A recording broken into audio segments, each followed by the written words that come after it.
भेड़िए और सारस की कहानी। एक बार की बात है, जंगल में एक भेड़िया बहुत ही भूखा प्यासा भटक रहा था। बहुत देर भूखा प्यासा भटकने के बाद भेड़िए को शिकार के लिए एक जानवर दिखा और भेड़िए ने जानवर को मारकर खा लिया। जब भेड़िया जानवर को खा रहा था तो भेड़िए के गले में जानवर की हड्डी फंस गई। बहुत प्रयास करने के बाद भी भेड़िए के गले से हड्डी नहीं लगी।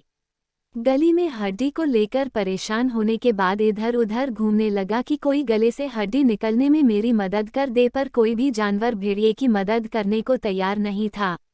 बहुत देर तक भटकने के बाद भेड़िए को एक सारस स्टॉप मिला। भेड़िए अपनी सारी समस्या सारस को बताए। इसके बाद सारस ने कहा कि अगर मैं तुम्हारी मदद करूं तुम मुझे क्या दोगे। जिसके बाद भेड़िए ने कहा, अगर तुम मेरी मदद करते हो मैं तुम्हें इनाम दूंगा। इनाम के लालच में सारस भेड़िए की मदद को तैयार हो गया। अब सारस ने अपनी लंबी चोंच को भेड़िए के मुंह में डालकर गले में फंसी हड्डी को बाहर निकाल दिया। जैसे ही सारस ने गले में फंसी हड्डी को बाहर निकाला, भेड़िया बहुत खुश हुआ और जाने लगा।